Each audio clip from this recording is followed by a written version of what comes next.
तो कैसे हो तुम लोग? मुझे मालूम ही है तुम लोग एकदम अच्छे ही होगे। और आज मैं तुम लोग के लिए लेके आया हूँ my wife is from 1000 year ago का चैप्टर नंबर 31। अगर आप लोग ने पिछला चैप्टर देखा ही होगा, उसमें सुचिन का दोस्त वेंगजी ने सुचिन को अपनी गर्लफ्रेंड की बर्थडे पार्टी में बुलाया होता है। सुचिन और जिंग उस पार्टी में चले जाते हैं। वहाँ पर एक लड़की को दिखाया जाता है, वो सबसे लास्ट पार्टी में आता है और सुचिन और उस लड़के के बीच में जरूर कुछ ऐसा हुआ है जिसके बारे में आज हम लोग जानेंगे। चैप्टर की स्टार्टिंग में वही लड़का एकदम स्टाइल से एंट्री मार रहा होता है पार्टी के अंदर।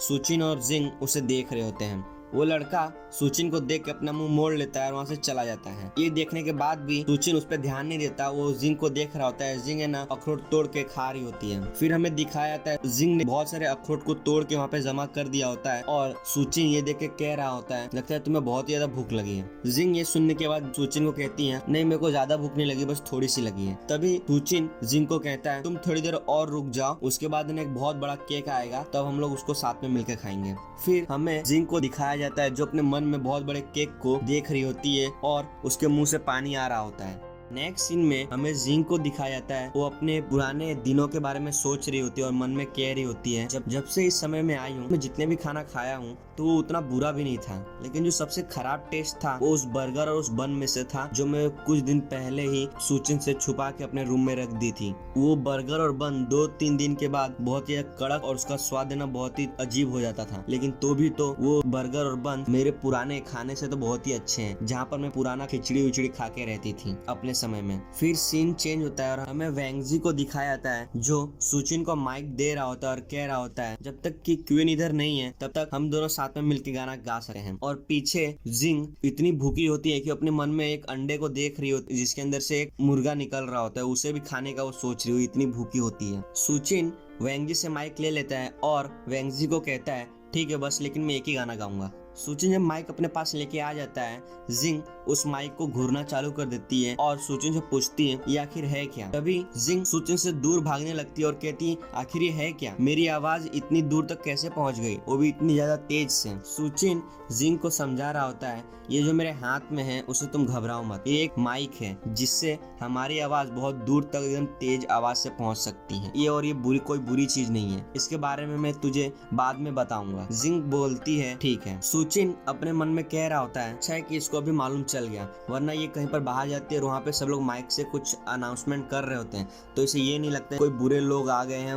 मार्शल आर्ट कल्टीवेशन से। फिर हमें जिंग को दिखाया जाता है, वो बहुत ही ज्यादा खुश लग रही होती है, वो सोच रही थी आखिर माइक्रोफोन होता क्या, और बहुत करीब आ जाती है सुचिन के। ये देखकर सुचिन बहुत ज्यादा शर्मा रहा होता है और अपने मन में कह रहा होता है, मुझे इसके गाल खींचने का मन कर रहा है, और वो अपना हाथ धीरे धीरे जिंग की तरफ बढ़ा रहा होता है, लेकिन जिंग ये देख के चौकन्ना हो जाती है। फिर हमें दिखाया जाता है सुचिन अपना हाथ पीछे कर लेता है और बहुत ही शर्मा रहा होता है और मन में कह रहा होता है, इसके गाल तो मैं बाद में कभी न कभी तो खींच ही लूंगा। ये देख के जिंग अपना मुंह फुला के बैठी होती है, आखिर करने क्या वाला था। नेक्स्ट सीन में दिखाया जाता है सुचिन और उसका दोस्त वेंगजी एक साथ मिलके गाना गा रहे होते हैं और उधर पीछे जिंग बैठ के ये सब देख रही होती है। फिर वेंगजी चारों तरफ देख रहा होता है और सबको कह रहा होता है, ऐसा लगता है मैंने जिन जिन लोगों को बुलाया था वो सब लोग इधर आ चुके हैं, चलो अब पार्टी स्टार्ट करते हैं। फिर हमें नेक्स्ट सीन में हमें एक ट्रॉली पर एक बहुत ही बड़ा गिफ्ट दिखाया जाता है और वेंगजी सबको कह रहा होता है, तुम सबका आने का शुक्रिया, और अब तुम लोग को ज्यादा इंतजार नहीं करवाता हूँ मैं, अब सीधा चलते हैं मेन मुद्दे की तरफ, आज मेरी गर्लफ्रेंड का बर्थडे है। फिर नेक्स्ट सीन में दिखाया जाता है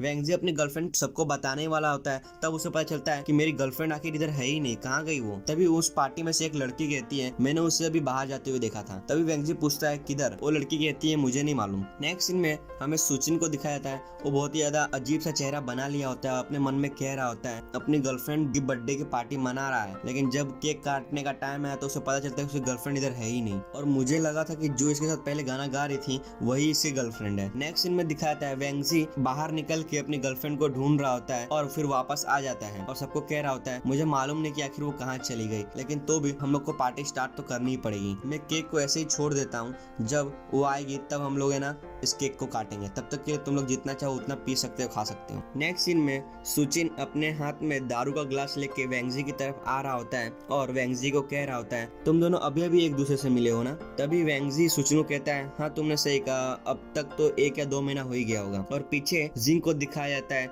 जो अपने ग्लास में जूस लेके खड़ी होती है। ये सुनने के बाद सुचिन वेंगजी को कह रहा होता है, तुम इतने देर तक एक साथ रह गए, अब ऐसा लगता है कि तुम्हारा टाइम हो गया ब्रेकअप करने का। ये सुनने के बाद बाद वेंगजी बहुत गुस्सा हो जाता है और उसे चिल्ला के कह रहा होता है, तू यहाँ से चला जा, मेरी गर्लफ्रेंड और मैं हम दोनों एक दूसरे को प्यार करते हैं। ये सुनने के बाद जिंग अपने मन में सोच रही होती है, क्या सच में ये दोनों एक दूसरे को इतना प्यार करते हैं। नेक्स्ट सीन में जिंग सुचिन से पूछती है, क्या गर्लफ्रेंड का मतलब वाइफ होता है क्या? तभी सुचिन अपने सर पे हाथ रख के जिंग को समझा रहा होता है, वो गर्लफ्रेंड वाइफ नहीं होता, ये बस एक कहने की चीज है और हर लोग के कहने का अलग ही मतलब होता है। ये सब वेंगजी सुन रहा होता है और वो अपने मन में कह रहा होता है, या फिर कह रहा है। नेक्स्ट सीन में सुचिन वेंगजी की तरफ उंगली करके जिंग को समझा रहा होता है, अगर इसके हिसाब से देखा जाए तो इसकी गर्लफ्रेंड कहने का मतलब है किसी और की वाइफ। ये सुनने के बाद वेंगजी सुचिन को कह रहा होता है, अबे हरामी तू चुप रहे। नेक्स्ट सीन में हमें वेंगजी को दिखाया जाता है जो अपने मन में सोच रहा होता है, अगर ध्यान से देखा जाए तो सुचिन ने गलत भी तो नहीं कहा,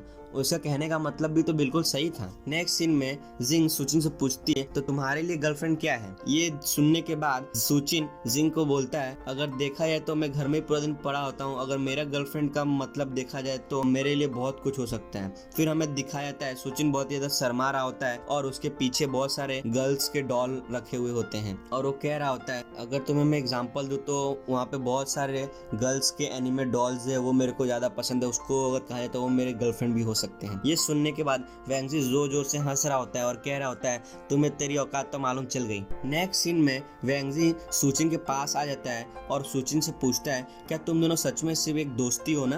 ये सुनने के बाद सुचिन वेंगजी को कह रहा होता है, तुझे क्या लगता है कि हम दोनों दोस्त नहीं हैं? फिर नेक्स्ट सीन में सुचिन वेंगजी को कह रहा होता है, इससे मुझे याद है हम दोनों आपस में बहुत दिन से मिले नहीं है और हम लोग बात भी नहीं करते हैं, काम करते हैं हम दोनों उधर चलते हैं और साथ में पीते और बहुत सारी बातें भी करेंगे। और अपने मन में कह रहा होता है, मुझे जिंग के सामने गर्लफ्रेंड के बारे में मजाक नहीं करना चाहिए था। अगर मैं जिंग को गर्लफ्रेंड का मतलब समझाने बैठा ना तो वेंगजी को लगेगा जिंग अपने दिमाग से पागल है, इससे अच्छा ये कि मैं और किसी चीज की बात चालू कर दूं। और पीछे जिंग को दिखाया जाता है, वो बहुत ही गुस्से से लग रही होती है, उसके चारों तरफ ब्लैक एनर्जी निकल रही होती है और वो अपना कोकोनट जूस पी रही होती है। नेक्स्ट सीन में वेंगजी अपनी घड़ी को देख रहा होता है और वो कह रहा होता है, कितना लेट हो गया, आखिर वो कर क्या रही है अभी तक? फिर सीन चेंज होता है और हमें वेंगजी को दिखाया जाता है, वो बाहर निकल रहा होता है और कह रहा होता है, मैं बाहर जा रहा हूँ अपनी गर्लफ्रेंड फोन करने के लिए, फिर हम लोग बाद में बात करेंगे। और सुचिन उसे कह रहा है, ठीक है तू जा, तू जल्दी जाके ढूंढ के ला अपनी गर्लफ्रेंड को। फिर नेक्स्ट सीन में दिखाया जाता है सुचिन बहुत ज्यादा थक गया होता है और पीछे जिंग सुचिन को घूर रही होती है। फिर हमें सुचिन को दिखाया जाता है, वो थोड़ा सा अजीब दिख रहा होता है और पीछे से उसको आवाज आती है, तो कैसा है मेरे दोस्त सुचिन, तुझे देख के ऐसा लगता है तूने अपनी गर्लफ्रेंड को फिर से बदल दिया।